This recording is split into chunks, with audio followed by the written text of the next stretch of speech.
प्रभु यीशु मसीह के जलाली और सामर्थ्य नाम में आप सबों को जय मसीह की।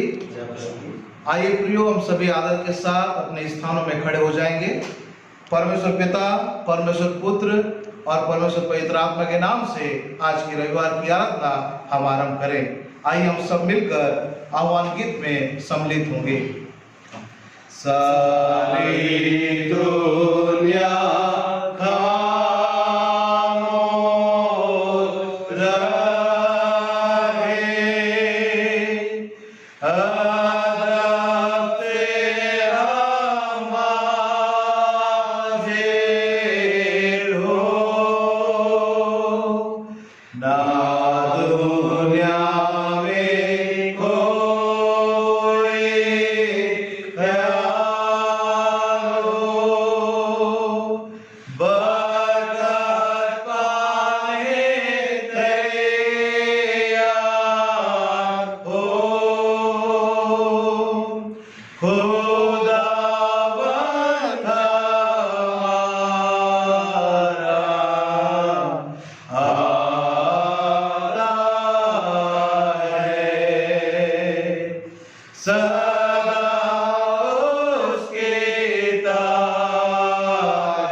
यहोवा का जय जयकार करो, आनंद से यहोवा की आराधना करो, जय जयकार के साथ उसके सम्मुख आओ।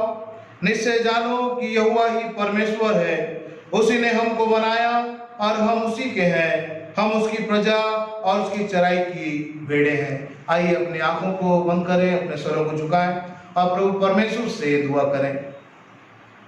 स्वर्गीय आशीष देने वाले सेनाओं की यहोवा, अति दयालु करुणानिधान पिता प्रभु परमेश्वर, आज की इस पवित्र रविवार की सुबह में हमारे पुनरुत्थित उद्धारकर्ता यीशु ख्रीस्त के जलाली और सामर्थ्य नाम को लेकर प्रभु तेरे बेटे और बेटियां आपकी चरण तले आते।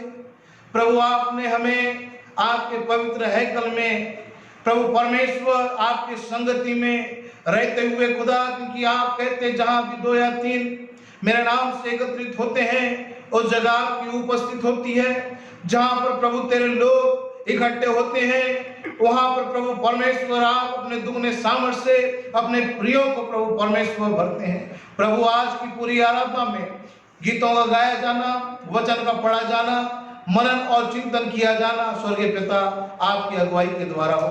सारा आदर आपको देते नासरत के यीशु के नाम से मांग लेते, आमीन। इस समय हम खड़े रहते हुए प्रभु की महिमा में 286 नंबर का गीत हम गा रहे हैं। रूह मेरी खुश होती सिर्फ तेरे हुजूर। 286 नंबर का गीत।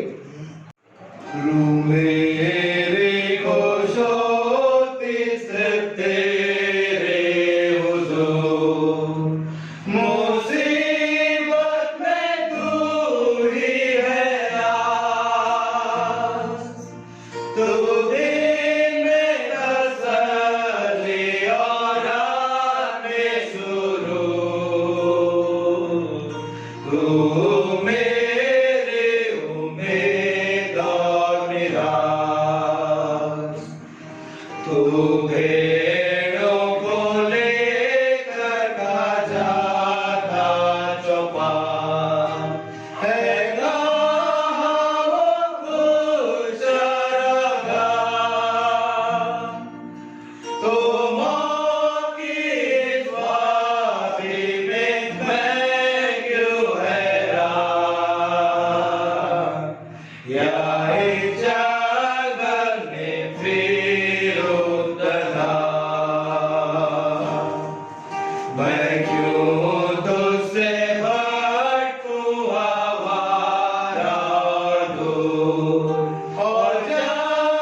निगाह जब करता सफेद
पहले आइए हम सभी अपने आंखों को बंद करेंगे और प्रार्थना के भाव में यहोवा नाम है तेरा इस गीत को गाएंगे और उसके पश्चात हम प्रार्थना में कुछ देर समय बिताएंगे।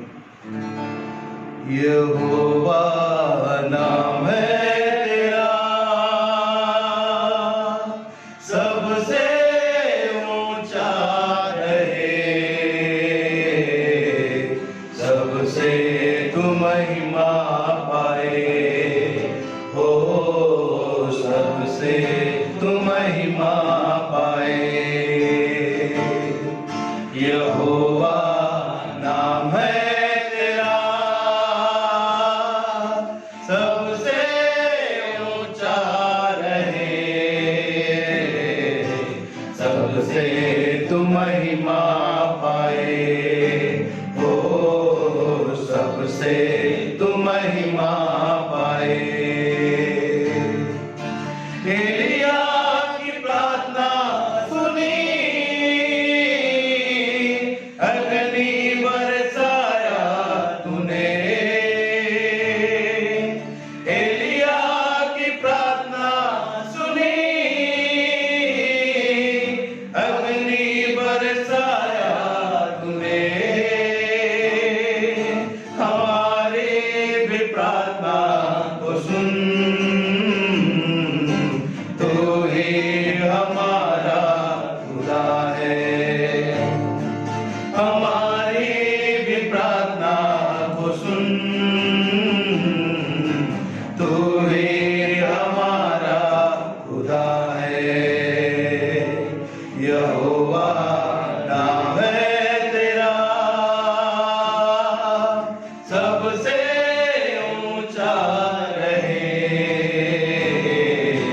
सबसे तू महिमा पाए हो, सबसे तू महिमा पाए।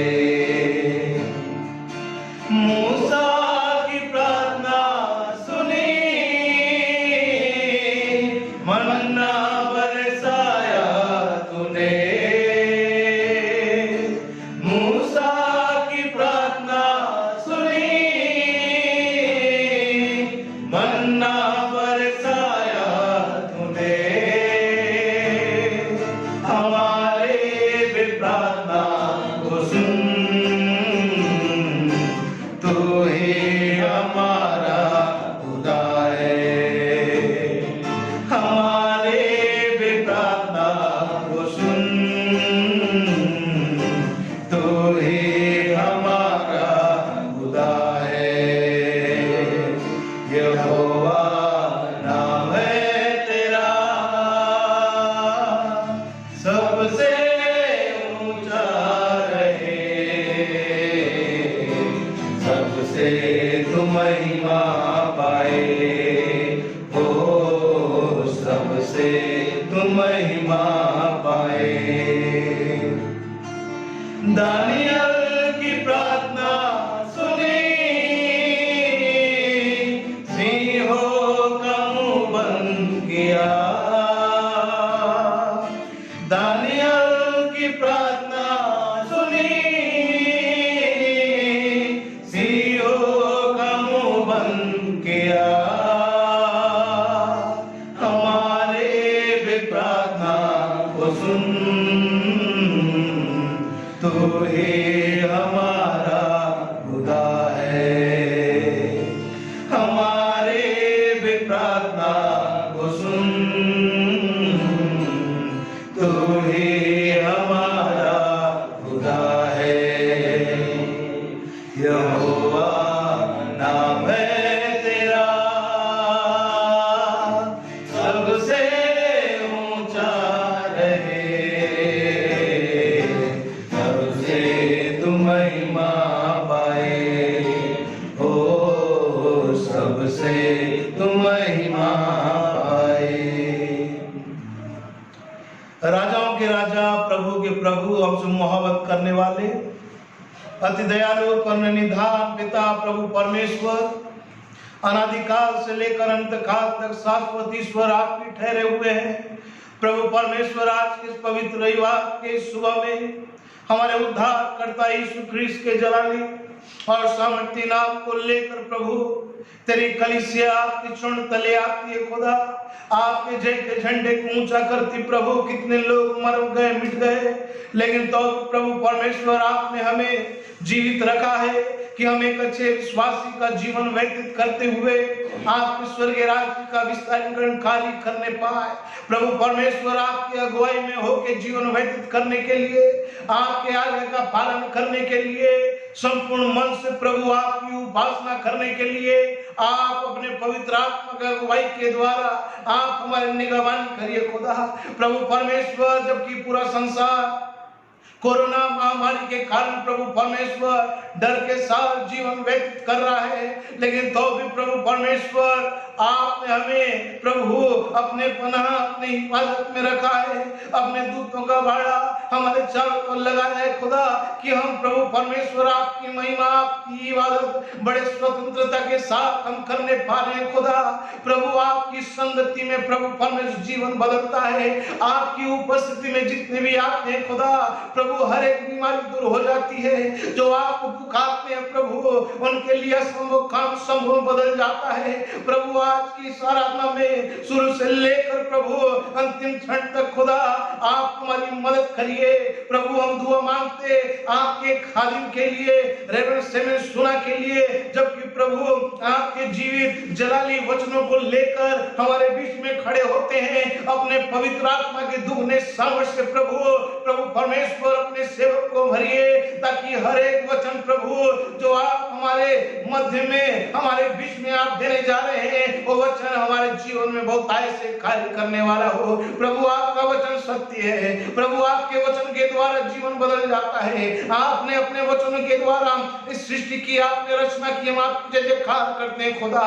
प्रभु परमेश्वर, हम तो इस योग्य में नहीं थे कि हम अपने होठों से, अपने मुंह से प्रभु आपके नाम को उच्चारित करें, लेकिन जब हम पापी थे और ठीक समय में मसीह यीशु हमारे लिए बलिदान किया गया, कि उनके बलिदान होने के द्वारा, उनके पाक और पवित्र रुधिर को बहाने के द्वारा ओ प्रभु हम आपकी बेटे और बेटी बनने पाए हैं। हम आपकी महिमा, आपकी इबादत प्रभु जी जीवन के अंतिम श्वास तक हम करने पाए। प्रभु हम दुआ मांगते हर एक उन बीमारों के लिए, चाहे पिता वो प्रभु परमेश्वर कोरोना उस बीमारी से भी संक्रमित क्यों ना हो, और जो हॉस्पिटलों में, घरों में बड़े बड़े पुकार रहे हैं, यीशु नासरी के नाम से हर एक बीमारी का बिस्तर बटने पाए। आपकी दया के द्वारा प्रभु हर एक चंगे को प्राप्त करके आपकी महिमा करने पाए। प्रभु परमेश्वर, ऐसे संकट के समय में, ऐसे मुसीबत के समय प्रभु आप हमारे ऐसे पिता हैं, आप अपने हाथों से हमें संभालते हैं खुदा। ऐसे उन प्रियों को प्रभु परमेश्वर उनकी निगरानी करिए, वो निराश ना हो पिता, उनके विल पावर को बढ़ाइए खुदा जी, ताकि पिता वो उस बीमारी से लड़ने पाए और आप पर भरोसा रखने के द्वारा उस बीमारी पर विजय प्राप्त करके आपके जय के झंडे को ऊंचा करने वाले हो। प्रभु परमेश्वर दुआ मांगते हमारे देश के लिए, देश के प्रधानमंत्री के लिए, राष्ट्रपति के लिए, और जितने भी नेतागण पाए जाते हैं प्रभु, देश का पूरा जिम्मेदारी उनके कांधों में पाया जाता है। बखूबी प्रभु जी आप पर भरोसा रखते हुए पिता इस देश को अच्छे से संचालित करने पाए। ये देश पिता और भी प्रगति के मार्ग में बढ़ने पाए। हर एक समस्या, हर एक तकलीफ यीशु नासरी के नाम से दूर होने पाए। पूरे दुनिया के प्रत्येक लोग को प्रभु परमेश्वर आपकी शरण में रखते हैं, ताकि हर एक लोग प्रभु परमेश्वर एक अच्छे भाईचारे का जीवन व्यतीत करें। एक दूसरे के प्रति पिता सेवा करने की भावनाएं हर एक के जीवन में प्रभु जी आने पाए। हर एक लोग की मदद करने की भावना हर एक के जीवन में आने पाए, ताकि हर एक व्यक्ति पिता एक दूसरे की मदद करने के लिए तैयार हो और प्रभु आपकी महिमा, आपकी इबादत करने पाए। प्रभु परमेश्वर, आपने फिर से एक बार अवसर दिया कि आपके नाम को लेकर हम आपकी महिमा, आपकी इबादत करें। प्रभु हम दुआ मांगते उन प्रियों के लिए जो समस्या, जो तकलीफ में है, हर एक समस्या का समाधान करने वाले मालिक आप हैं। हर एक प्रभु जी असंभव चीज को संभव बदलने वाले पिता आप हैं। प्रभु परमेश्वर दया करिए, हर एक जीवन प्रभु परमेश्वर, हर एक लोग इन बातों को जानने पाए कि आप ही पिता मनुष्य को बनाने वाले हैं। आप ही ने प्रभु परमेश्वर मनुष्य को अपने हाथों से बनाया है। इन बातों को जानते हुए अपने सच्चे यहोवा प्रभु परमेश्वर को जानने पाए। हम दुआ मांगते प्रभु प्रभु जवान बेटे बेटियों के लिए प्रभु इन दिनों में, इन जवानी के इस समय में पिता प्रभु परमेश्वर शैतान जो है उनको प्रभु गलत गलत मार्ग ले जाता है। पिता कितने ऐसे जवान हैं जो नशा के गिरफ्त में पाए जाते हैं। प्रभु दया करिए,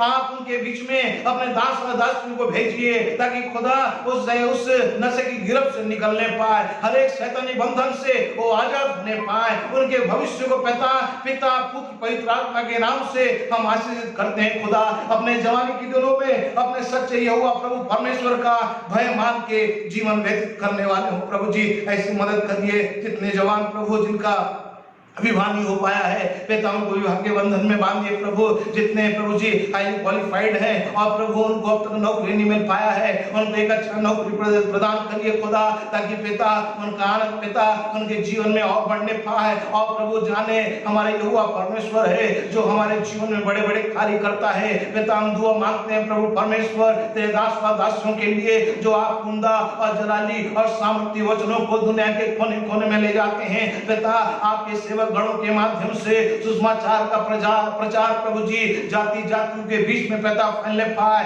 हर एक लोग जाने, हर एक घुटना टिके, हर एक जीवन की कार करे कि यीशु मसीह ही प्रभु है, सेनाओं की यहोवा प्रभु परमेश्वर आप हमारी मदद करने वाले हैं। आप अद्भुत रीति से प्रभु अपने लोगों को पिता दुगने सामर्थ्य से भर के आपके सेवा के कार्यों को करने में सामर्थ्य पिता आप हैं प्रभु।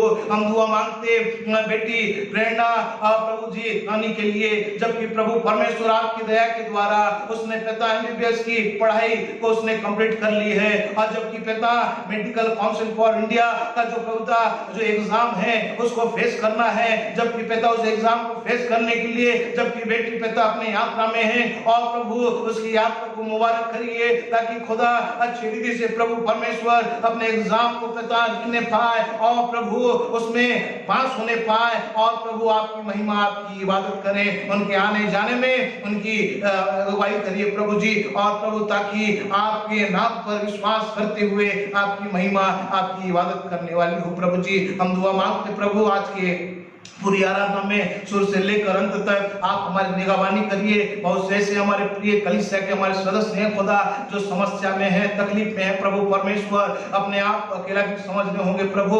ऐसे समय में पिता आप ही उनको सहारा देने वाले हैं, ऐसे समय में प्रभु आप उनको मदद करने वाले राजा हैं। उनकी समस्या को, उनकी तकलीफ को, उनकी बीमारियों को, उनके हर एक प्रकार के पिता बेचैनी को उनके जीवन से दूर करिए। नया बल, नया शक्ति, नया सामर्थ्य प्रभु जी आप उनको प्रदान करिए, ताकि जिस जगह में रह रहे प्रभु जी उस जगह में रहते हुए आपकी महिमा आपकी इबादत करें प्रभु। आपने कहा है न मैं तुम्हें छोड़ूंगा न त्यागूंगा, जगत के अंत तक मैं तुम्हारे संग और साथ रहने वाला मालिक हूं। दया करिए पिता, अपने सीधे वाले हाथों से हमारे प्रियो को छुइए ताकि आपकी दया के द्वारा प्रभु जी वो चंगाई को प्राप्त करके प्रभु आपकी महिमा करें और उनका विश्वास और भी ज्यादा मजबूत होने पाए। ऐसा प्रभु जी मदद करिए। फिर से एक बार प्रभु जी पूरी आराधना पिता शुरू से लेकर अंतिम चरण तक आप हमारी मदद करिए। साथ ही साथ हमारे क्वायर के जवानों के लिए दुआ है पिता, आपकी महिमा आपकी इबादत करने के लिए प्रभु उन्होंने अपने जीवन को समर्पित किया है। आपने जो वरदान दिया है पिता उस वरदान के द्वारा नित्य प्रभु जी आपकी महिमा करने वाले हो। हर एक बात में आपको आदर में मत देते नास रख के यीशु के नाम से मांग लेते जिसने हमें यह प्रार्थना करना सिखाया। हे हमारे पिता आप जो स्वर्ग में हैं, आपका नाम पवित्र माना जाए, आपका राज्य आवे, आपकी इच्छा स्वर्ग पूरी होती है वैसे इस पृथ्वी में पूरी हो। हमारे दिन भर की रोटी आज हमें दीजिए, और जैसे हमने अपराधियों को क्षमा किया है वैसे आप हमारे अपराधों को क्षमा कीजिए। हमें परीक्षा में न डालिए बल्कि बुराई से बचाइए, क्योंकि राज्य पराक्रम और महिमा सदा आपकी है। आमीन। फिर से एक बार प्रियो हम सभी अपने स्थानों में खड़े हो जाएंगे। चुने हुए पाठ बारी बारी से पढ़ने के लिए हम निकाल लेंगे गीत किताब से चुने हुए पाठ की संख्या 21 कलीसिया की शोभा, और इस पाठ को पढ़ने में हमारे अगुवाई करेंगे भाई भावेश जॉन। आज का जो उत्तरवादी पाठ है मैं आप सभी के सामने पढ़ूंगा। उत्तरवादी की पाठ की संख्या 21 कलीसिया की शोभा। हमारे परमेश्वर के नगर में और उसके पवित्र पर्वत पर यहोवा महान और स्तुति के योग्य है। सिय्योन पर्वत ऊंचाई में सुंदर और सारी पृथ्वी के हर्ष का कारण, राजाधिराज का नगर उत्तरी सिरे पर है। परमेश्वर उसके महलों में ऊंचा गढ़ माना गया है। देखो राजा लोग इकट्ठे हुए, वे एक संग आगे बढ़ गए। उन्होंने आप देखा और देखते विस्मित हुए, वे घबरा कर भाग गए।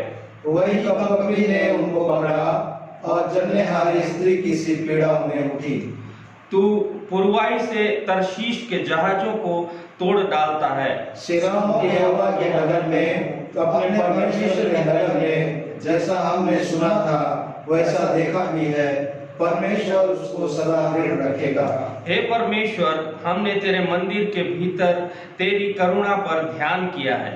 हे परमेश्वर, तेरे नाम की योग्य तेरी स्तुति पृथ्वी की छोर होती है। तेरा दाहिना हाथ धर्म से भरा है। तेरे न्याय के कामों के कारण सियोन पर्वत आनंद करे और यहूदा के नगर मगन हो। सियोन के चारों ओर चलो और उसकी परिक्रमा करो, उसके गुम्बदों को गिन लो। उसकी शहरपनाह पर मन लगाओ, उसके महलों को ध्यान से देखो कि तुम आने हारी पीढ़ी के लोगों से इस बात का वर्णन कर सको। सम्मिलित होंगे। क्योंकि यह परमेश्वर सदा सर्वदा हमारा परमेश्वर रहेगा, वह पृथ्वी को हमारी अगुवाई करेगा। हम स्तुति गान गाएंगे। ओ पिता के स्तुति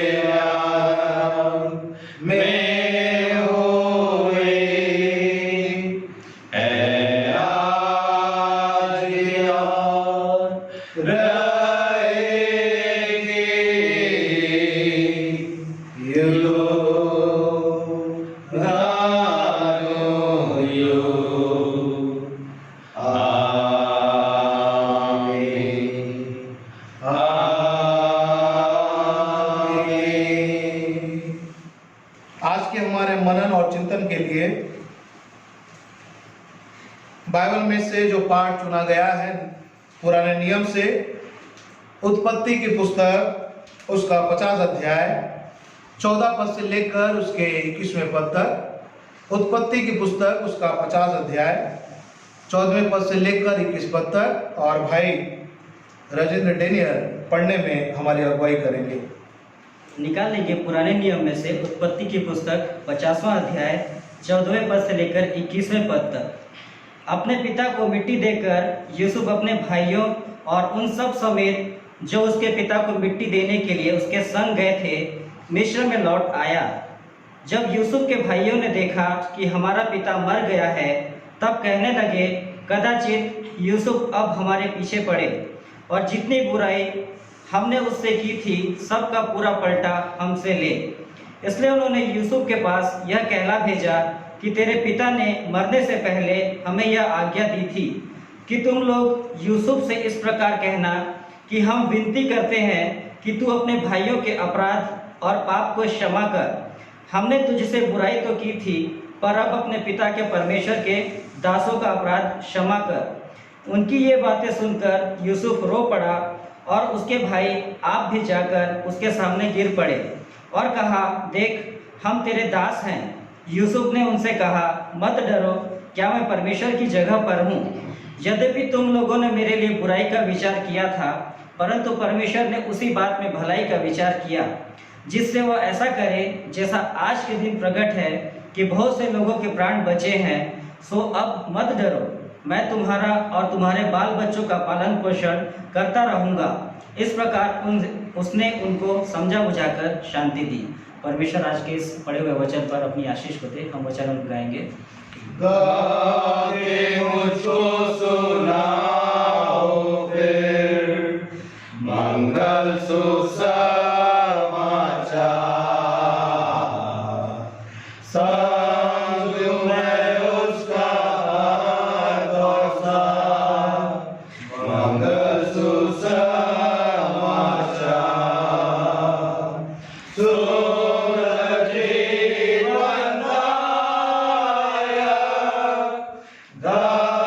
विश्वास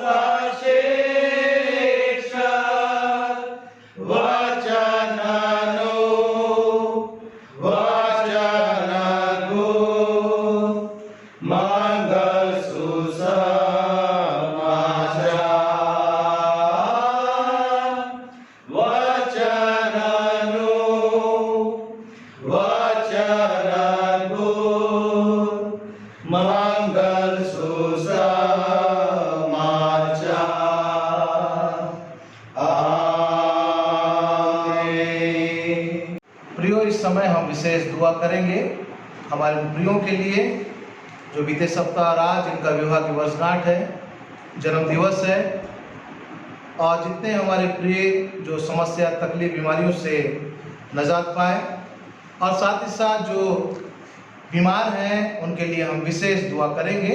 और मैं निवेदन करूंगा रेवरेंड से में सुना सामने आएंगे और दुआ करने में हमारी अगुवाई करेंगे।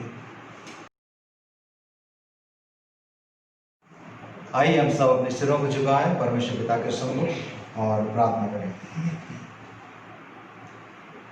पवित्र पवित्र पवित्र सर्वशक्तिमान सेनाओं के यहोवा हमारे जीवते परमेश्वर पिता,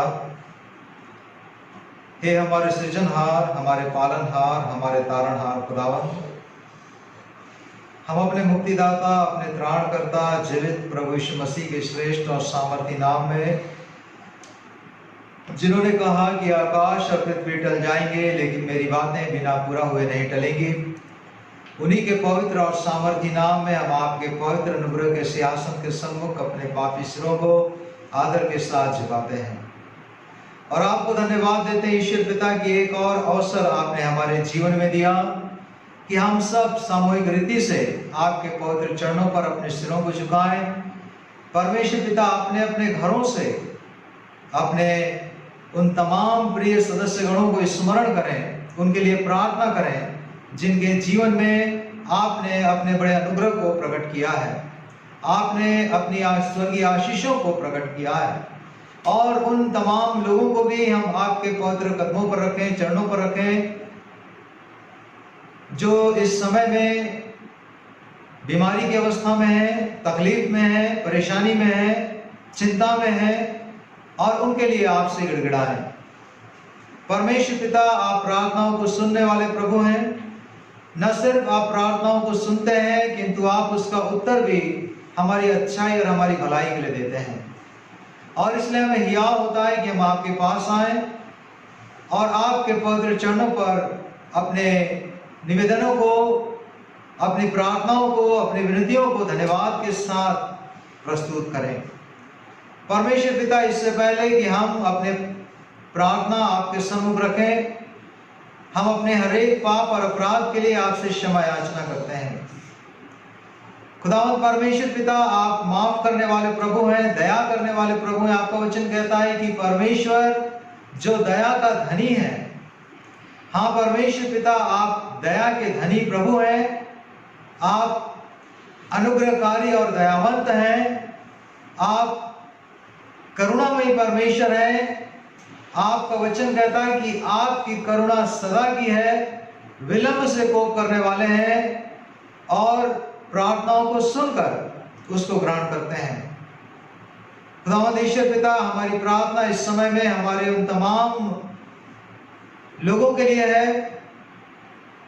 जिनके जीवन में आपने जन्म दिवस के माध्यम से, विवाह के वर्षगांठ के माध्यम से आशीषों को दिया है। जीवन आप देते हैं, जीवन को गतिमान और चलायमान आप बनाए रखते हैं। जीवन की हर परिस्थिति में अपने दाहिने हाथ से संभालने वाले प्रभु परमेश्वर आप हैं। यद्यपि कई बार हम आपसे दूर भी चले जाएं, तो भी परमेश्वर पिता अपनी बड़ी दया के कारण अपने पास खींच कर लाने वाले प्रभु आप हैं। हर पाप अपराध को क्षमा करते हुए हमारी यही प्रार्थना और विनती है कि आप हमारे इन सभी प्रियों के जीवन में अपने स्वर्गीय आशीषों को प्रदान करें पिता, जिन्होंने अपने जीवन में जन्म दिवस को मनाया, विवाह के वर्षगांठ को मनाया और एक नए अध्याय का आरंभ करने जा रहे हैं। जिस प्रकार से आपने अब तक उनको संभाला, जीवन के आने वाले दिनों में भी, आने वाले वर्षों में भी आप दया करके संभालें। खुदावंद परमेश्वर पिता, हर प्रकार के खौफ खतरे से, हर प्रकार की दुर्घटना से, हर प्रकार के शैतान की बुरी युक्तियों से, शैतान शरीर और संसार के हर बुरे प्रलोभनों से बचा कर रखते हुए आपके वचन के अनुसार चलने के लिए आपका पवित्र आत्मा हमारे इन सभी प्रिय लोगों की मदद और सहायता करें। परमेश्वर पिता, जब हम अपने आप को आपके हाथों में सौंपते हैं, आप अपने बड़े अनुग्रह को प्रकट करते हैं, अपने पवित्र आत्मा की अगुवाई और मार्गदर्शन देते हैं। हमारी विनती है कि जीवन के आने वाले वर्षों में आपका मार्गदर्शन और आपकी अगुवाई, आपके पवित्र आत्मा की सामर्थ इनके जीवन से बहने पाए, जिससे कि इनके भले कार्यों को देखकर लोग आपकी जो स्वर्ग में है महिमा कर सकें। हमारी प्रार्थना और विनती हमारे उन तमाम लोगों के लिए है जिन्होंने अपने जीवन में परमेश्वर पिता आपकी उपस्थिति को गहराई के साथ महसूस किया, और पिछले समय में जबकि वो व्याकुल थे, चिंतित थे, अपने उस व्याकुलता और चिंता और हर एक परेशानी से उन्होंने छुटकारा पाया है। छुटकारा देने वाले प्रभु आप हैं, छुड़ाने वाले प्रभु आप हैं, बचाने वाले प्रभु आप हैं। परमेश्वर पिता, हम आपकी महिमा करते हैं कि आपने हमारे इन तमाम प्रिय लोगों के जीवन में अपनी शांति और अपना ढाढ़स प्रदान किया है। और इस समय में हम बड़ी नम्रता और दीनता के साथ हमारे उन तमाम प्रियजनों को आपके सम्मुख रखते हैं जो अस्वस्थ हैं, जो बीमार हैं परमेश्वर पिता, और ऐसे समय में उन्होंने प्रार्थना निवेदन दिया है कि उनके लिए प्रार्थना की जाए। आपके लोग, आपके विश्वासी, आपके संतान उनके लिए प्रार्थना करें। हमारी प्रार्थना और विनती रेवरेंड वीरेंद्र नाथ एवं उनके परिवार के लिए है, श्री यशवंत सिंह के लिए है, श्री जयवंत सिंह सर के लिए है, श्रीमती आयलीन सिंह के लिए है, श्रीमती नूरानी नाथ और उनके परिवार के लिए, भाई रत्नेश बेंजामिन, श्रीमती बीना आनंद और उनका परिवार, भाई नितेंद्र नाथ उनका परिवार, भाई एकांश आनंद, बेटी पायल, बेटा डेनिस और बहन सोमाली के लिए जो कि कैंसर से पीड़ित है और रायपुर में जिनका इलाज चल रहा है। परमेश्वर पिता, इन सबों को आप अपना स्पर्श प्रदान करें, आप इन्हें छूकर चंगाई प्रदान करें। बड़े आशा और विश्वास के साथ इन्होंने अपनी दृष्टि आपकी ओर लगाई है और जितनों ने आपकी ओर देखा है वो कभी निराश नहीं हुए। और हम ये विश्वास करते हैं कि आपने जो कहा कि मांगो तो तुम्हें दिया जाएगा, और जब तुम प्रार्थना करो तो प्रतिधि कर लो कि तुम्हारे लिए हो चुका। हमने प्रतिधि कर लिया परमेश्वर पिता कि आपने हमारे इन सभी प्रियों को अपने बड़े अनुग्रह से, अपनी बड़ी दया से आपने चंगाई दे दी है। सो आपको धन्यवाद देते हुए कि आपने प्रार्थना सुनी है, विनती उद्धारकर्ता मुक्तिदाता जीवित प्रभु यीशु मसीह के नाम से मांगते हैं, आमीन। प्रियो, जो हमारे बीच में वचन पढ़ा गया उसको सुनने से पहले हम कुछ देर प्रभु की महिमा, उसकी इबादत करेंगे, और हमारे चर्च के क्वायर के द्वारा हम प्रेज एंड वर्शिप करेंगे और प्रभु की महिमा इबादत करेंगे। और उसके पश्चात रेवरेंड सेवन सुना के द्वारा प्रभु परमेश्वर जीवित और जलाली वचन को हम सुनेंगे। आइए प्रियो, इससे पहले कि हम वचन में जाएं, हम कुछ देर परमेश्वर की स्तुति आराधना करेंगे और बड़े आनंद के साथ और उत्साह के साथ हम इस गीत को गाएंगे, दुनिया के कोने कोने में। दुनिया के कोने कोने में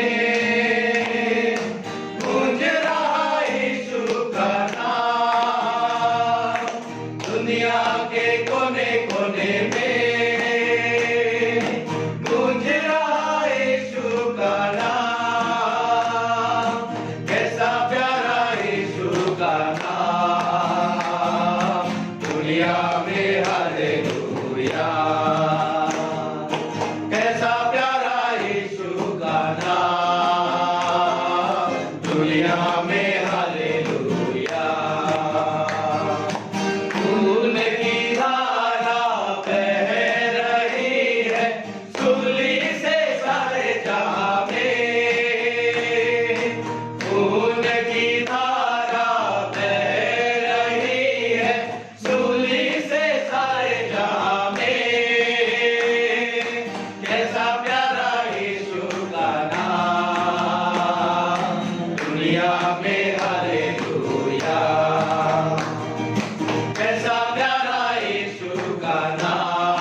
अपने पापों को पाओ तुम छिपा जहां में, कैसा प्यारा यीशु का नाम, दुनिया में हालेलुया।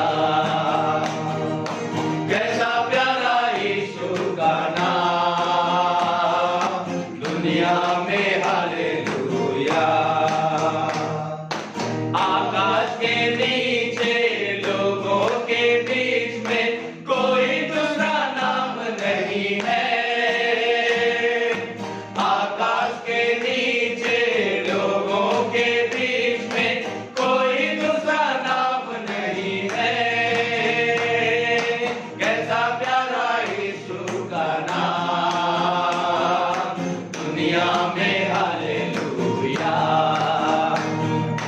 कैसा प्यारा यीशु का नाम, दुनिया में हालेलुया। यीशु है सच्चा गड़िया,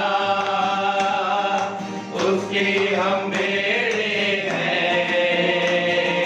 हरी चराइयों में हमें चराता है। यीशु है सच्चा गड़िया, उसके हम बेड़े हैं। हरी चराइयों में हमें चराता है। हालेलुया आमीन आमीन, हालेलुया आमीन आमीन, हालेलुया आमीन, हालेलुया आमीन। घाटी पहाड़ियों में ले चलता है जहाँ पर सुखदाई जल के झरने हैं हो। घाटी पहाड़ियों में ले चलता है जहाँ पर सुखदाई जल के झरने हैं हो। यीशु है सच्चा गड़िया, उसकी हम बेड़े हैं।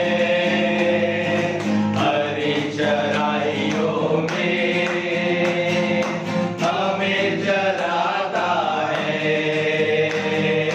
हालेलुया आमीन आमीन, हालेलुया आमीन आमीन, हालेलुया आमीन, हालेलुया आमीन।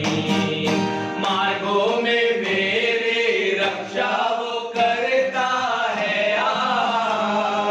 शैतान के जाल से हमें बचाता है मार्गों में मेरी रक्षा वो करता है शैतान के जाल से हमें बचाता है यीशु है सच्चा गड़िया, उसके हम बेड़े हैं। हरी चराइयों में हमें चराता है। हालेलुया आमीन आमीन, हालेलुया आमीन आमीन, हालेलुया आमीन, हालेलुया आमीन। हमें किसी का डर अब तो नहीं है क्योंकि यीशु जो मेरा साथी है हमें किसी का डर अब तो नहीं है क्योंकि यीशु जो मेरा साथी है यीशु है सच्चा गड़िया, उसकी हम बेड़े हैं। हरी चराइयों में हमें चराता है। हालेलुया आमीन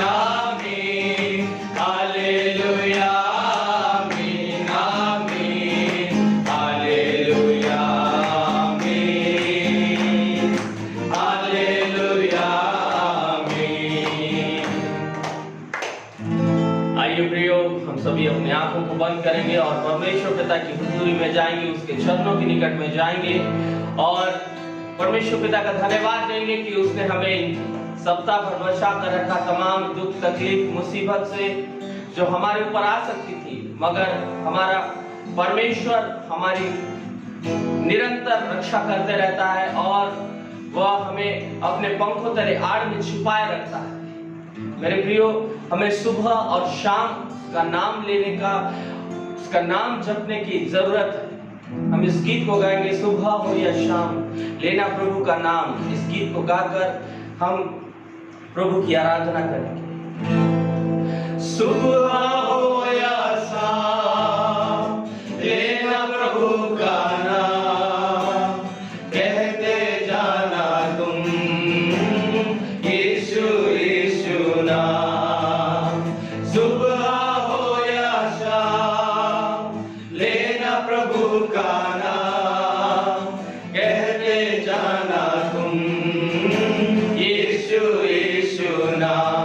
यीशु नाम, यीशु नाम, यीशु नाम, यीशु नाम, यीशु नाम, यीशु नाम, यीशु नाम, यीशु नाम। बिगड़ी बनाने वाला यीशु, राह दिखाने वाला यीशु, बिगड़ी बनाने वाला यीशु, राह दिखाने वाला यीशु, सारे दुखों को दूर करेगा, जीवन में शांति आनंद देगा। सारे दुखों को दूर करेगा, जीवन में शांति आनंद देगा। सुबह हो या शाम लेना प्रभु का नाम, कहते जाना तुम यीशु यीशु नाम। सुबह हो या शाम लेना प्रभु का नाम, कहते जाना तुम यीशु यीशु नाम। यीशु नाम, यीशु नाम, यीशु नाम, यीशु नाम, यीशु नाम,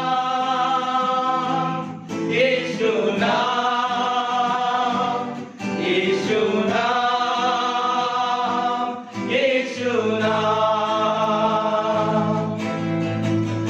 जीवन जल की नदियां बही है, जीवन की रोटी यीशु मसीह है। जीवन जल की नदियां बही है, जीवन की रोटी यीशु मसीह है। देर करो ना, जल्दी आओ, आकर जीवन जल पी जाओ। देर करो ना, जल्दी आओ, आकर जीवन जल्दी जाओ। सुबह हो या शाम लेना प्रभु का नाम, कहते जाना तुम यीशु यीशु नाम। सुबह हो या शाम लेना प्रभु का नाम, कहते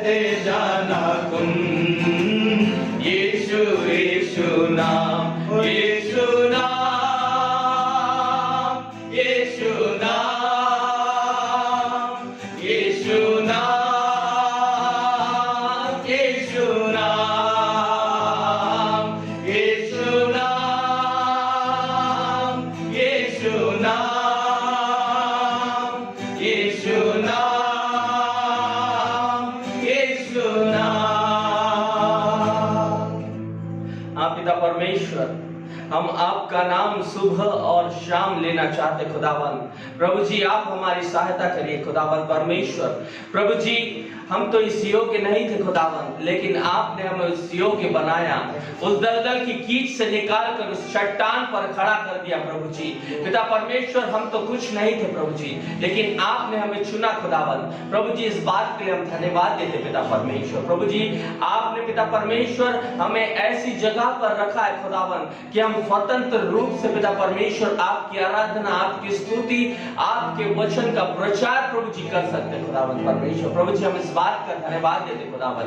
प्रभु जी जहां जहां आपके नाम को लेकर प्रभु जी सतावा खुदावन, प्रभु जी उस जगह पर बेदारी आने वाली हो सके, बड़ा बदलाव आने वाला हो सके खुदावन, और एक एक घुटना टिकने वाला हो सके, और एक एक जीव अंगीकार करके ये कहने वाला हो सके कि यीशु मसीह ही प्रभु है, वही हमारा उद्धार करता है। प्रभु परमेश्वर आपके एक एक सेवकों को आपके हाथों में सौंपते पिता परमेश्वर। जहां जहां पिता परमेश्वर इन फेसबुक के माध्यम से, यूट्यूब के माध्यम से, व्हाट्सएप के माध्यम से पिता परमेश्वर आपके नाम का प्रचार हो रहा है खुदावन, प्रभु जी एक एक के जीवन में वो वचन प्रभु जी कार्य करने वाला हो सके प्रभु जी, और लोग अपने जीवन को बदल कर प्रभु जी आपके चरणों के निकट आने वाले हो सके खुदावन परमेश्वर। जो पिता परमेश्वर आत्मीय भोज प्रभु जी इस दिन के लिए प्रभु जी हमारे लिए रखा गया है खुदावन, प्रभु जी उसे आपके हाथों में सौंपते खुदावन परमेश्वर। प्रभु जी जब आपके दास के मुख से पिता परमेश्वर वो वचन निकलता प्रभु जी बड़े ही तेज के साथ, बड़ी सामर्थ के साथ प्रभु जी निकलने वाला हो सके प्रभु जी, ताकि जो जो पिता परमेश्वर इस वचन को सुनते प्रभु जी वो लोग प्रभु जी आशीषित होने वाले हो सके, और वो वचन प्रभु जी उनके हृदय में कार्य करने वाला हो सके प्रभु जी। आपके दास को आपके हाथों में सौंपते पिता परमेश्वर, उनके संग और साथ रहना प्रभु जी, और बड़े सामर्थ के साथ प्रभु जी आपके वचन का प्रचार करने वाले हो सके प्रभु जी। तमाम बातों को आपके हाथों में सौंपता खुदावत प्रभु जी आपका धन्यवाद देते पिता परमेश्वर कि आपने इस स्तुति रूपी भेंट को प्रभु जी ग्रहण किया प्रभु जी, इस बात पे हम धन्यवाद देते खुदावत। तमाम बातों को आपके हाथों में सौंपते हुए इस छोटी सी विनती को हमारे उद्धारकर्ता प्रभु यीशु मसीह के नाम से मांग लेते हैं, आमीन। आप सबों को जय मसीह की। जय मसीह। परमेश्वर पिता का धन्यवाद हो, एक और अवसर उन्होंने हम सबों को दिया कि हम यद्यपि एक साथ नहीं तो अभी अपने अपने घरों से एक समय में परमेश्वर पिता की आराधना कर पा रहे हैं, और मुझे आशा ही नहीं पूर्ण विश्वास है कि आप सब अपने अपने घरों में स्वस्थ हैं, कुशलता के साथ हैं। परमेश्वर पिता से प्रार्थना है कि परमेश्वर पिता अपना अनुग्रह आप लोगों के जीवन में, आपके परिवार में, आपके घर पर, आपके क्रियाकलापों पर बहुतायत से प्रदान करें। एक बार फिर से मैं आपको आग्रह करना चाहूँगा कि जिस लिंक से आपके पास ये आराधना पहुँच रही है उसको जरूर सब्सक्राइब करें।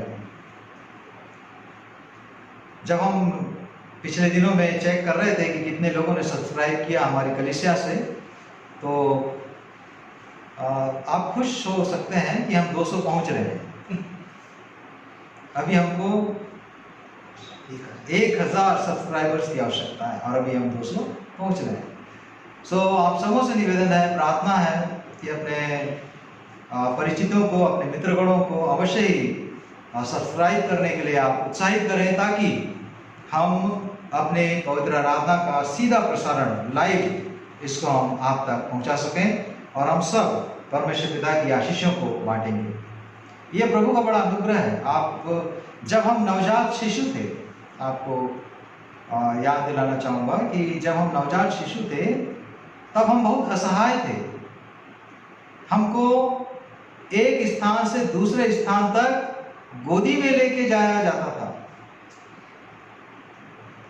और तब हम ज्यादा हिलडुल भी नहीं सकते थे। कई बार जो कुछ हमें पिलाया जाता उसको हम अपने मुंह से उगल भी दिया करते थे। बहुत कम मूवमेंट था। लेकिन फिर जैसे जैसे दिन बीतते गए, हमारे गर्दन में जरा मांसपेशी में ताकत आई, तब हम अपने गर्दन को हिला भी सकते थे। पहले हम एक निश्चित दूरी तक ही देख पाते थे। शायद वो जो हमको गोद में लेता है, हमारी माँ हम सिर्फ शायद उन्हीं को देख पाते थे, लेकिन कुछ समय के बाद हम दूर तक देख पाए, और जब दूर तक देख पाए तो हम उसको छूना चाहते थे, हम उसको पकड़ना चाहते थे। और जब हमारे पैरों में ताकत आई, जैसे मालिश वालिश करने के बाद ताकत आती है, तो उसके बाद हमको जमीन पे छोड़ दिया गया, और तब हम हाथ के बैल, घुटने के बैल हम चलने लगे और उस स्थान तक गए जो चीज हमको आकर्षित करती थी, हम उसको छूते थे, पकड़ते थे। फिर उसके बाद और जैसे जैसे समय व्यतीत हुआ, हमारे पैरों में बल आया, तब हम धीरे से खड़ा होना स्टार्ट किया। शायद पहला कदम, पहली बार जब खड़े हुए होंगे, धड़ाम से हम गिरे होंगे, लेकिन जैसे ही हमने पहला कदम बढ़ाया होगा, यद्यपि हम गिर भी गए होंगे, लेकिन हमारे माँ बाप बड़े खुश हुए होंगे कि नहीं, अब चलने वाला है। और उसके बाद एक दो बार गिरने के बाद हम चलने भी लगे। और जब हम चलने लगे तो कुछ समय के बाद दौड़ने लगे, और जब हम दौड़ने लगे तो कुछ समय के बाद साइकिल भी चलाने लगे, साइकिल के बाद मोटरसाइकिल, और उसके बाद फोर व्हीलर। और जैसा कहते हैं, इसका इज लिमिट, कोई लिमिट नहीं, कुछ भी हम कर सकते हैं, आप कर सकते हैं। ये एक नॉर्मल डेवलपमेंट का प्रोसेस है, सामान्य। हम किस प्रकार से हम बढ़ते हैं, जैसे जैसे हम बढ़ते हैं हम खुश होते हैं, हमारे पेरेंट्स खुश होते हैं, हमारे माँ बाप खुश होते हैं। तकलीफ कब होती है? जैसे उदाहरण के लिए, पहली बार हमने कुछ ना कुछ बोला होगा, अपने मुंह से बोला होगा, हो सकता है मैंने बाप बोला, हो सकता है आपने पाप बोला, हो किसी ने टा बोला, लेकिन जैसे ही हमारे मुंह से कुछ शब्द निकला, हमारे पेरेंट्स बहुत खुश हो गए कि नहीं, अब ये बोलने वाला, अब ये बोलने वाली है। प्रॉब्लम कब होगा? 25 साल के बाद, जब आप और मैं 25 साल के हो गए और उस समय पहली बार हमने बाप बोला, तब प्रॉब्लम है। क्यों प्रॉब्लम है? इसलिए कि ये ग्रोथ तो पहले आ जाना था, लेकिन अभी आ रहा है। मेरा कहने का तात्पर्य है, जिस प्रकार से हमारा फिजिकल ग्रोथ होता है, मेंटल ग्रोथ होता है, इंटेलेक्चुअल ग्रोथ होता है, उसी प्रकार से स्पिरिचुअल ग्रोथ भी होता है। उसी प्रकार से हमको आत्मिकता में भी आगे बढ़ना है, उसी प्रकार का साइन, उसी प्रकार का लक्षण हमारे आत्मिक ग्रोथ में भी दिखना चाहिए। नहीं तो अभी आत्मिक रीति से मैं 25 साल का हो गया हूं, लेकिन आत्मिक रीति से अभी मैं बाई बोल रहा हूं, तो ये जरा सीरियस मैटर हो गया। और इसलिए हमको बार बार अपने आप को जांचते रहने की आवश्यकता है, बार बार अपने आप को तौलते रहने की आवश्यकता है। ये तो प्रभु का बड़ा अनुग्रह है। यदि आप इफिसियों और उसका दूसरा अध्याय निकालेंगे, इफिसियों और उसका दूसरा अध्याय, मैं चाहता हूं कि उसका एक पद हम पढ़ें। इफिसियों और उसका दूसरा अध्याय, इफिसियों 2 और उसका पहला पद, पहला और दूसरा पद, पहला अध्याय, इफिसियों और उसका दूसरा अध्याय, पहला और दूसरा पद। उसने तुम्हें भी जिलाया, उसने तुम्हें भी जिलाया, जो अपने अपराधों और पापों के कारण मरे हुए थे, जो अपने अपराधों और पापों के कारण मरे हुए थे, जिनमें तुम पहले इस संसार की रीति पर, जिनमें तुम पहले इस संसार की रीति पर और आकाश के अधिकारी के हाकिम, और आकाश के अधिकार के हाकिम, अर्थात उस आत्मा के अनुसार चलते थे, उस आत्मा के अनुसार चलते थे, जो अब भी आज्ञा न मानने वालों में कार्य करता है, जो अब भी आज्ञा न मानने वालों में कार्य करता है। एक महत्वपूर्ण बात वो ये, इसमें ये लिखा है कि तुम अपने अपराधों और पापों में मरे हुए थे, पहली बात। और दूसरी बात इसमें लिखा है कि तुम चलते थे। पहले लिखा है तुम मरे हुए थे, और फिर लिखा क्या एक व्यक्ति जो मरा हुआ है, क्या वो चल सकता है? नहीं चल सकता है। लेकिन परमेश्वर पिता ने, वो मरा हुआ किस आधार पे वो कह रहे हैं, उसका अर्थ यह है कि जैसे ही हम पैदा होते हैं इस संसार में, हम मरे हुए पैदा होते हैं। मरे हुए ऐसा क्यों? परमेश्वर से दूर है, स्वभाव हमारा पापमय है। यदि आप रोमियो की पत्री उसके 5वें अध्याय को पढ़ेंगे तो आप समझ पाएंगे। लेकिन उस पापमय स्वभाव में, क्योंकि हम परमेश्वर पिता से दूर हैं, आत्मिक रीति से हम क्या हैं? मरे हुए हैं। लेकिन इसी के अगर आप आगे पढ़ेंगे, परमेश्वर जो दया का धनी है, उसने हमको प्रभु यीशु मसीह के द्वारा जीवन दिया। इसलिए प्रभु यीशु मसीह नया जन्म की बात करते हैं। एक व्यक्ति मरा हुआ है तो उसको नया जन्म की क्यों आवश्यकता है? इसलिए प्रभु यीशु मसीह नए जन्म की बात करते हैं, बॉर्न अगेन की बात करते हैं। और जब हम नया जन्म पाते हैं तो उसको धीरे धीरे धीरे धीरे क्या आगे बढ़ना है, एक ग्रोथ, एक वृद्धि, एक डेवलपमेंट, एक एडवांसमेंट, वो हमारे आत्मिक जीवन से बाहर आने की आवश्यकता है। और इसलिए परमेश्वर पिता का बहुत बड़ा अनुग्रह है कि उन्होंने अपना वचन हमको दिया है, जिसके आधार पर, जिसके ऊपर मनन और चिंतन करते हुए हम अपने आत्मिक जीवन में वृद्धि को देख सकते हैं और आत्मिक जीवन की बढ़ोतरी के लिए हम इसमें बहुत कुछ सीख सकते हैं। आज हम थोड़ी देर के लिए जो पवित्र धर्मशास्त्र की पहली पुस्तक है, उत्पत्ति की पहली पुस्तक, और उत्पत्ति की पुस्तक का अंतिम अध्याय 50वां अध्याय और उसके 14 से लेकर 21 तक जो पाठ है, उसी के ऊपर थोड़ी देर के लिए मनन और चिंतन करेंगे। और आइए हम परमेश्वर पिता से प्रार्थना करें। परमेश्वर पिता, हम अपने आप को आपके हाथों में सौंपते हैं, हम अपने जीवन को आपके चरणों पर रखते हैं। ये आपका बड़ा अनुग्रह है, ये आपकी बड़ी दया है कि परमेश्वर पिता आप हमको नया जीवन देते हैं, नया समय देते हैं, और आप चाहते हैं कि जिस प्रकार से इस संसार में एक बालक धीरे धीरे आगे बढ़ता है, शारीरिक रूप से, बौद्धिक रूप से, मानसिक रूप से, परमेश्वर पिता उसी प्रकार से हम भी आत्मिक रीति से बढ़ते जाएं। क्योंकि जब हम बढ़ते जाते हैं, आप हमारे स्वर्गीय पिता हैं, और आप जब देखते हैं तो इससे आपको प्रसन्नता होती है। परमेश्वर पिता, हम अपने आप को आपके चरणों पर रखते हैं। जब थोड़ी देर के लिए पवित्र आत्मा की अगुवाई में जो वचन आपने हमको दिया है, पवित्र आत्मा की अगुवाई से जो वचन लिखा गया है, परमेश्वर पिता उसके ऊपर मनन और चिंतन करते हैं। आपका पवित्र आत्मा हम में से हर एक की अगुवाई करे, ताकि हम वचन को समझ सकें, जान सकें, जो कुछ हम जानते हैं उसको दोहरा सकें, नई बातों को हम सीख सकें, देख सकें, उसको पता लगा सकें और उसको अपने जीवन में उतार सकें।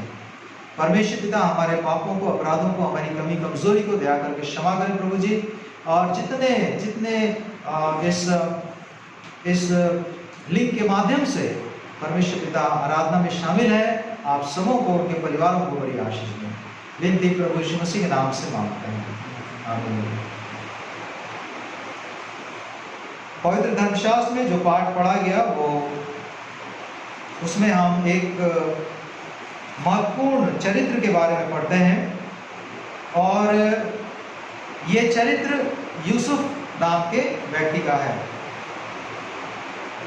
उत्पत्ति की पुस्तक में 50 अध्याय हैं, और 50 अध्याय में 37वें अध्याय से लेकर 50वें अध्याय तक ये पूरा का पूरा किसके बारे में वर्णन है?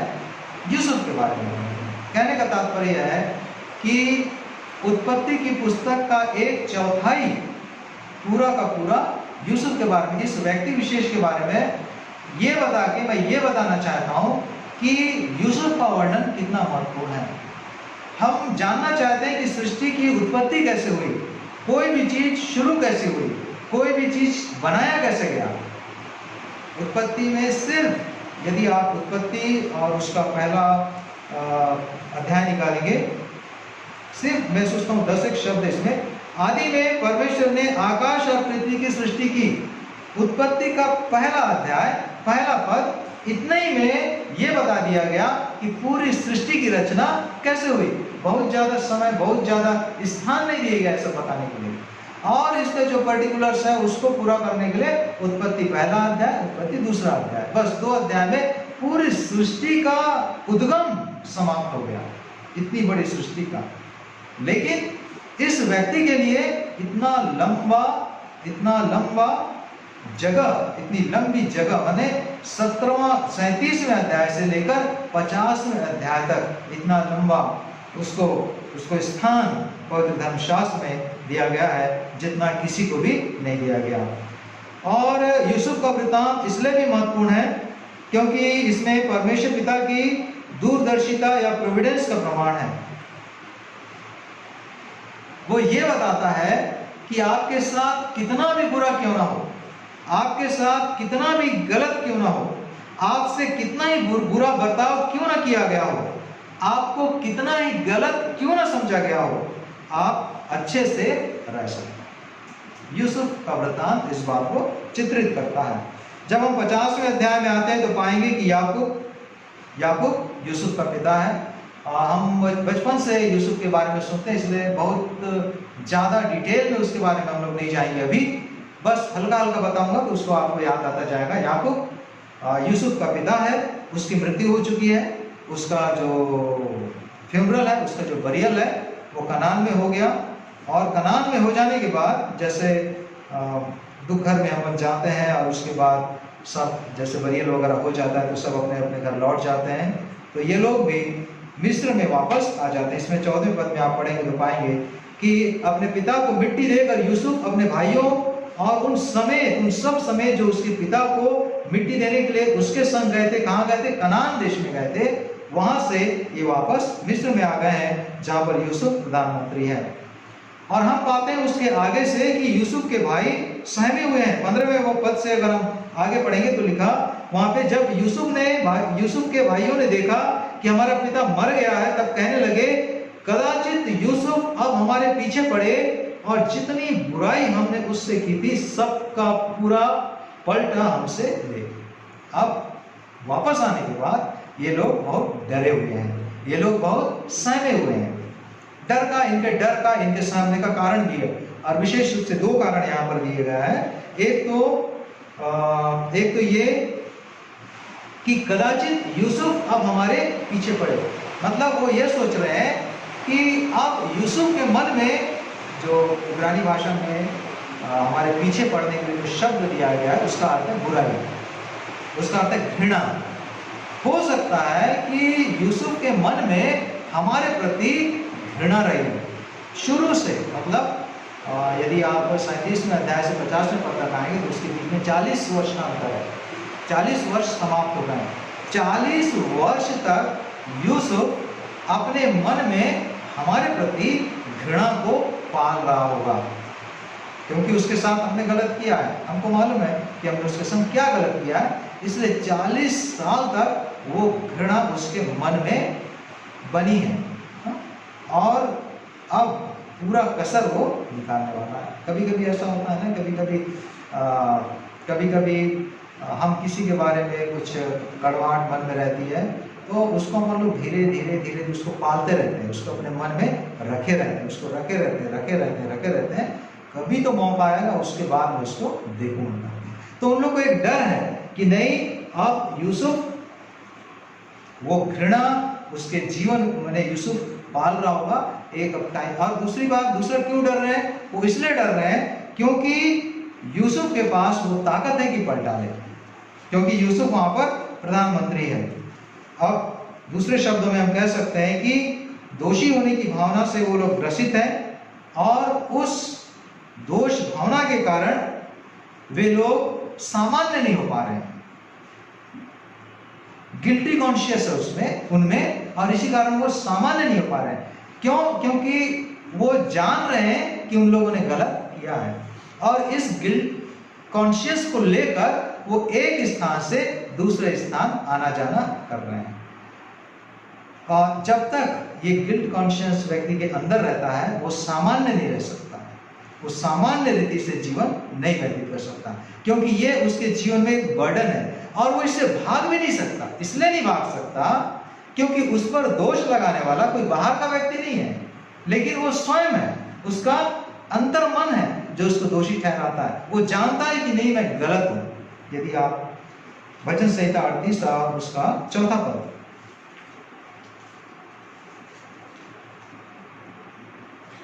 क्योंकि मेरे अधर्म के कामों में मेरा सिर डूब गया, क्योंकि मेरे अधर्म के कामों में मेरा सिर डूब गया, और वे भारी बोझ के समान मेरे सामने से बाहर हो गए हैं। मेरे सहने से, और वे भारी बोझ की नाई मेरे सहने से बाहर हो गए हैं। तो इतना एक क्या हो जाता है, एक गिल्ट कॉन्शियस एक बोझ बन जाता है, और इस बोझ को लेकर एक व्यक्ति एक स्थान से दूसरा स्थान फिरता रहता है। जब तक एक गिल्ट कॉन्शियस क्लियर नहीं होगा वो सही रीति से देख नहीं पाएगा।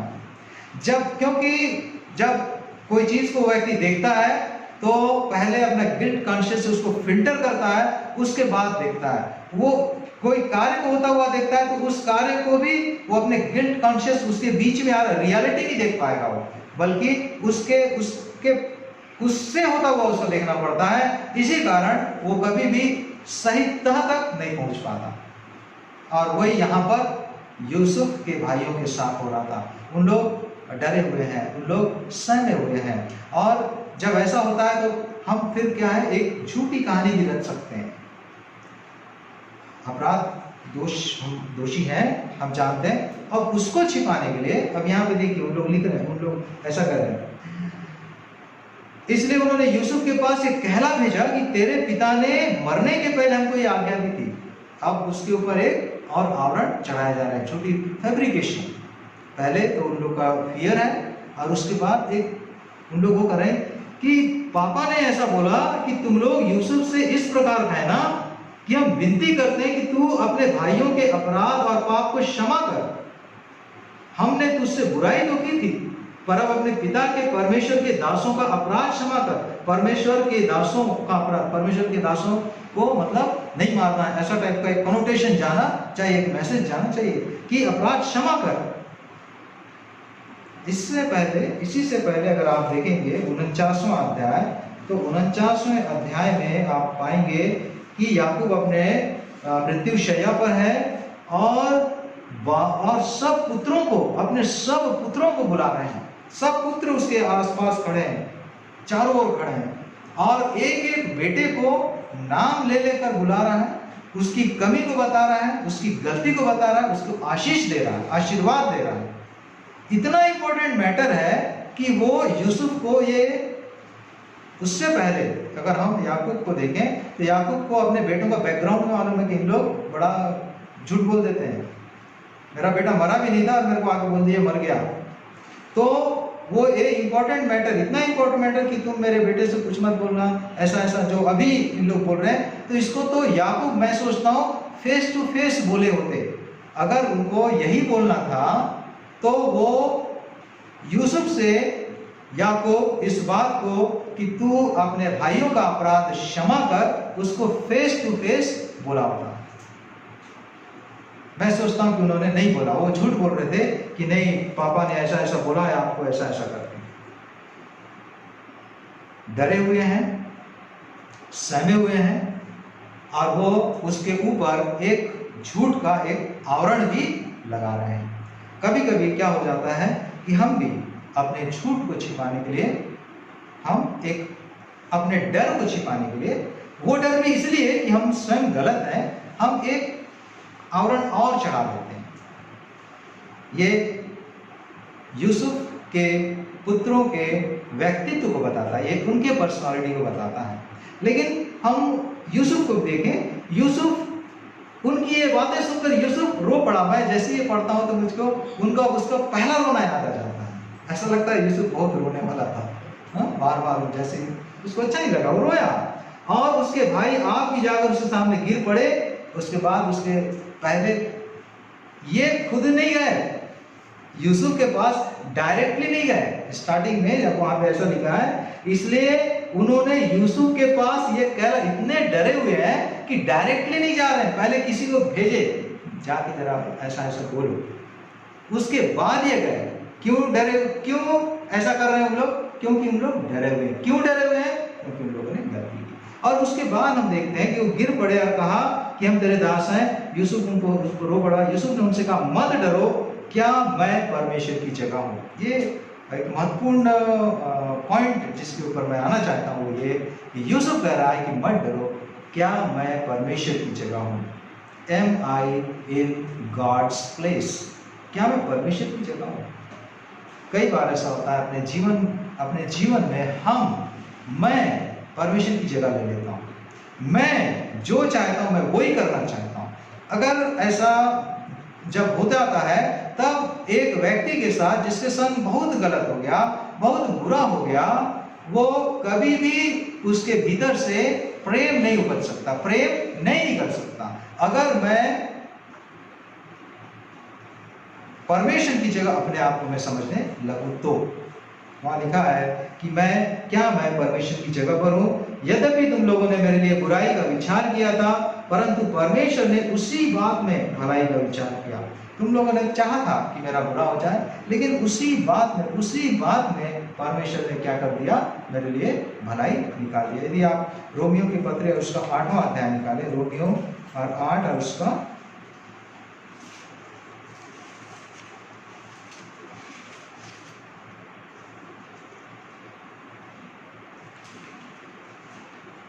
आप सब जानते भी हैं उसको, अगर याद आ जाएगा तो पढ़ भी सकते। रोमियो 8:28।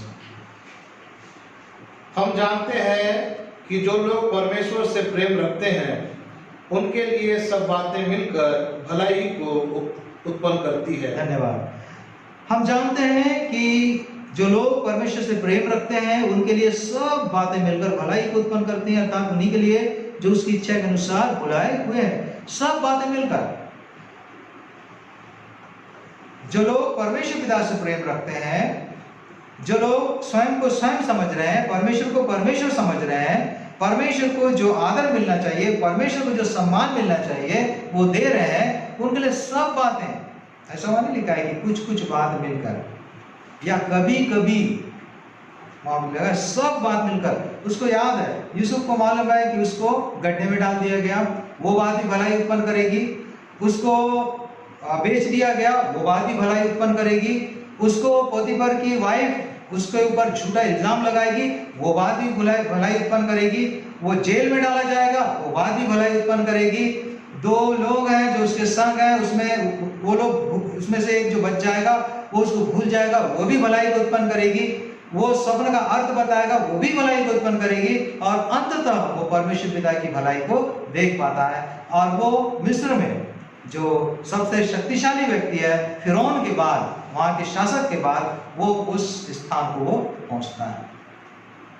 कई बातों को मैं देखता हूँ यूसुफ के जीवन में, किस प्रकार से यूसुफ का जीवन, प्रभु यीशु मसीह का जीवन, वो दोनों अपन मिलान करेंगे तो कई बातों में उन लोग की समानता हम लोग को दिखती है। जैसे याकूब को सबसे ज्यादा यूसुफ अपने पिता का बहुत प्यारा बेटा था और वो उसके लिए अंगरखा बना के दिया।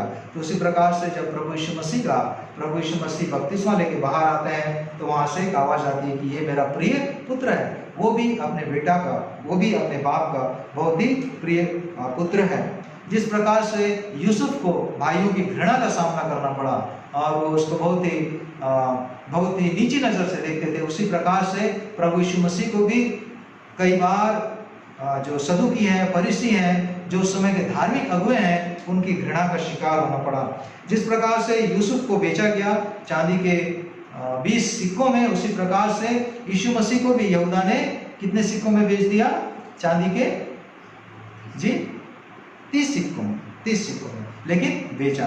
प्रभु यीशु मसीह जैसे यूसुफ के ऊपर इल्जाम लगाया गया, उसके ऊपर दोष लगाया गया, उसी प्रकार से प्रभु यीशु मसीह के ऊपर भी दोष लगाया गया। जिस प्रकार से 2 लोग थे प्रभु यीशु मसीह के आजू बाजू, यूसुफ के पास भी जेल में 2 लोग थे। जिस प्रकार से लोग समझ रहे थे, यूसुफ का बाप कम से कम ये समझ रहा था, झूठी बात उनको फैला दी कि नहीं ये तो मर गया। प्रभु यीशु मसीह को भी कई लोगों ने ऐसा बोल दिया कि उसके साथ उसका जब उनकी डेथ हुई तो खेल खत्म हो गया, कहानी खत्म हो गई। लेकिन उनके पुनरुत्थान के द्वारा परमेश्वर पिता ने एक नया जीवन हमको दिया।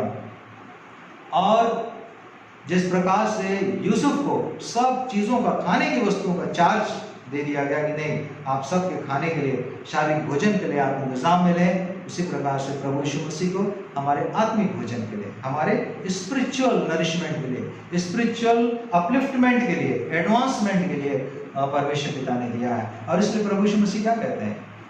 मैं अभी हम लोगों ने गीत भी गाया ना, वो कब सा था? जीवन की रोटी यीशु मसीह है। प्रभु यीशु मसीह क्या कहते हैं कि जो मैं जीवन की रोटी हूँ, जो मेरे पास आएगा वो कभी भूखा नहीं होगा, और जो मुझ पर विश्वास करेगा वो कभी प्यासा नहीं होगा। तो कहने का तात्पर्य मेरा यह है इस समय में कि जब हम प्रभु यीशु मसीह के पास आते हैं, और अपने जीवन में जो कुछ हुआ है उसको हम पूरी रीति से रख देते हैं, उस डर को, उस गिल्ट कॉन्शियस को भी परमेश्वर पिता अपने बड़े अनुग्रह से दूर कर देते हैं। फिर हमको उसी में रह के जीने की आवश्यकता नहीं है, फिर हमको उसी को लेकर एक स्थान से दूसरे स्थान तक जाने की आवश्यकता नहीं है। यहाँ पे आप देखेंगे कि मैं सोचता हूँ कि 45वें अध्याय में ऑलरेडी यूसुफ ने अपने भाइयों को माफ कर दिया है, लेकिन उन लोग विश्वास नहीं कर पा रहे हैं, उन लोग को डर आ गया है। और परमेश्वर पिता इस डर से हमको छुटकारा देते हैं। परमेश्वर पिता शपथ खाकर बदलने वाले नहीं हैं, हमारे प्रभु यीशु मसीह कुछ बोलकर बदलने वाले नहीं। आप पढ़ेंगे उसमें तो पाएंगे कि वो जब यूसुफ अपने आप को उनके ऊपर प्रकट कर देता है तो उसके बाद बोलता है कि मत डरो, मैं तुम्हारा भाई हूँ और मैं तुम जो चाहते हो मैं वो तुमको दूंगा। और जब हम कहने का तात्पर्य मेरा यही है कि प्रभु के पास आते हैं तो उस गिल्ट कॉन्शियस से भी हमको छुटकारा मिलता है, हर डर से हमको छुटकारा मिलता है और परमेश्वर पिता की आशीष हमारे जीवन में बहती है। और इसी प्रकार से हम अपने जीवन में परमेश्वर पिता के प्रति हम विश्वास योग्य ठहरने के लिए अपने आप को, जिस प्रकार से यूसुफ ने अपने आप को समर्पित किया और उसने कहा कि मैं परमेश्वर नहीं हूँ, मैं परमेश्वर की जगह नहीं ले सकता। हम कई बार अपने जीवन में हम लोग सोचते हैं कि नहीं हम प्रभु की जगह ले लेंगे, हम ऐसा करेंगे, मैं ऐसा कर सकता हूँ। नहीं, हम अपने आप को प्रभु को दें, प्रभु के हाथ में रखें और प्रभु हमारे लिए, जैसा वचन में लिखा है, सब बात मिलकर, ये बात भी मिलकर हमारे लिए क्या उत्पन्न करेगी? भलाई को उत्पन्न करेगी। आइए प्रार्थना। प्रभु जी, हम आपके पास आते हैं, आपको धन्यवाद देते हैं क्योंकि आप महान परमेश्वर हैं। अद्भुत रीति से आप हमारे जीवन में कार्य करते हैं, अद्भुत रीति से आपने यूसुफ के जीवन में कार्य किया और हम पाते हैं कि दिन प्रतिदिन यद्यपि परिस्थितियां उनके विपरीत थी, परमेश्वर पिता कठिन थी, लेकिन हर दिन कठिन परिस्थितियों में भी आत्मिक रीति से वो बलवंत होते चले गए। उसी प्रकार से परमेश्वर पिता हमारे जीवन में यद्यपि उस प्रकार की कठिनाई का सामना हम नहीं करते, लेकिन उस प्रकार से आत्मिकता में हम आगे बढ़ पाने में कई बार असफल और असमर्थ हो जाते हैं। लेकिन परमेश्वर पिता आप वो महान प्रभु हैं जो कि हमेशा हमारी सहायता और मदद करते हैं। हमारी विनती है कि आपका पवित्र आत्मा जिस प्रकार से हमको आत्मिकता में बढ़ना है, उसी प्रकार से आत्मिकता में बढ़ने के लिए हमारी सहायता और मदद करें, ताकि हम अपनी उम्र के साथ, ताकि हम अपनी अवस्था के साथ परमेश्वर पिता एक वृद्धि को हम प्रकट कर सकें और उसके द्वारा हम आपको महिमा दे सकें। हमारे तमाम सुनने वाले को हम आपके हाथों में सौंपते हैं, विनती करते हैं कि आपकी आशीष प्रत्येक के जीवन में बहुत आदर से बनी रहे। विनती प्रभु यीशु मसीह के नाम से मांगते हैं। परमेश्वर पिता का धन्यवाद हो कि एक सुंदर वचन प्रियो हमने प्रभु परमेश्वर के सेवक के द्वारा हमने प्राप्त किया और जिन वचनों को हमने सुना है उसको ध्यान में रखते हुए हम इस समय एक गीत गा रहे हैं। 686 नंबर का गीत है, परम पिता की हम स्तुति गाएं। और जब इस गीत को गाते हैं तो हम अपनी सांसारिक भेंट जो है प्रभु परमेश्वर की सेवा के लिए हम देंगे। आइए हम प्रभु की महिमा में इस गीत को गाएंगे। 686 नंबर का गीत। परम पिता की हम स्तुति गाएं,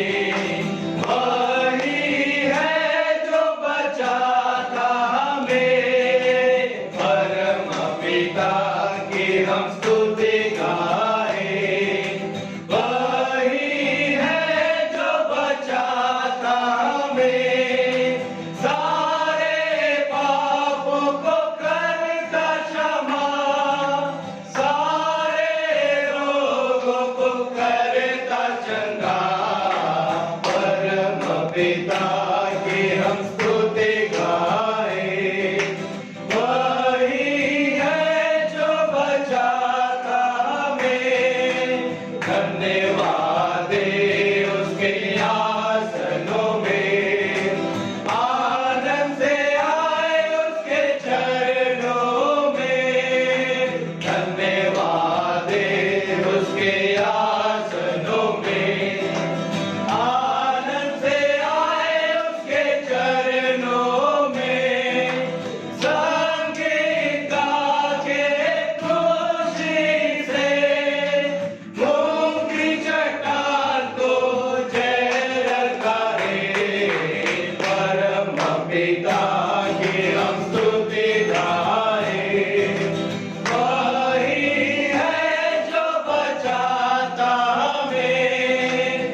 आइए प्रियो, जो भेंट हमने प्रभु परमेश्वर की सेवा के लिए दिया है, इस भेंट के लिए हम दुआ करेंगे। और उससे पहले हम धन्यवाद जो कोरस है, हम इस गीत कोरस को गाएंगे।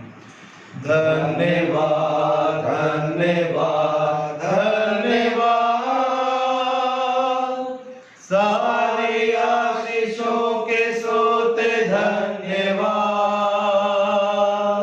धन्यवाद धन्यवाद धन्यवाद, सारी आशीषों के सोते धन्यवाद, सारी आशीषें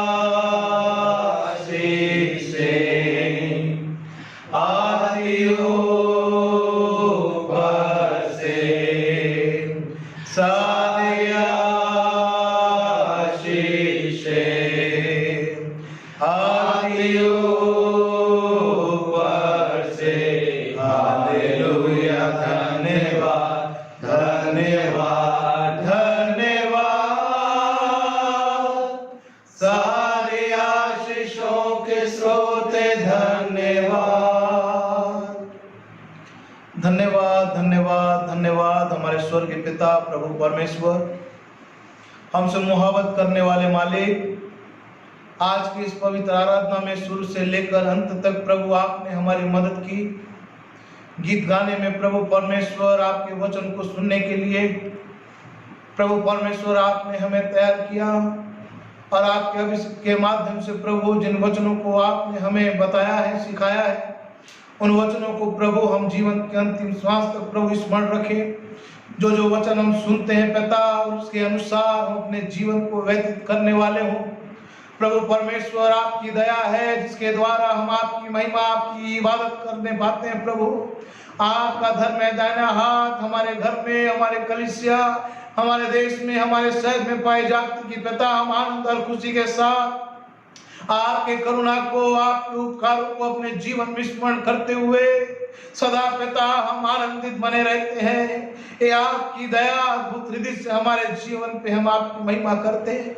प्रभु परमेश्वर आपने हमारे कमाई में, हमारे रोजी रोटी में प्रभु हमारे व्यवसाय में आपने आशीष दिया। खुदा हम कौन है पिता, हमें क्या लिया करते कि हम प्रभु आपको कुछ दे सके, लेकिन तो प्रभु जो भी आपने हमें आशीष दिया प्रभु उसमें से एक छोटा सा अंश आपके सुसमाचार प्रचार प्रसार कार्य के लिए जो भी भेंट प्रभु हमने आपके चरणों में अर्पित किया है, इस भेंट के साथ आप हमारे आत्मा देह प्राण को भी ग्रहण करिए। प्रभु जितने भी हमारे प्रिय घरों में रह के पिता इस आराधना में सम्मिलित होके आपके वचन को उन्होंने सुना है और आपके द्वारा प्रभु अद्भुत आशीष को उन्होंने प्राप्त किया है।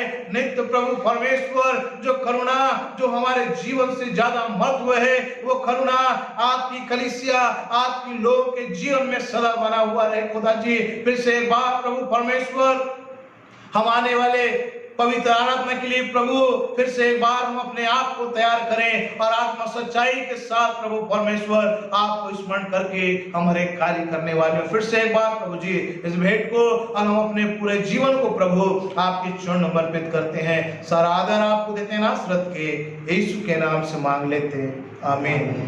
आइए विश्वास हृदय के साथ खुदा बाप की आशीष ग्रहण करें। अब हमारे प्रभु यीशु मसीह का अनुग्रह, परमेश्वर पिता का प्रेम, पवित्र आत्मा की संगत या सहभागिता हम सबों के साथ आज जो लोग परमेश्वर के धर्म और राज्य की खोज में लगे रहते उनके साथ आज से लेकर मसीह यीशु के दूसरे आगमन तक बनी रहे, आमीन।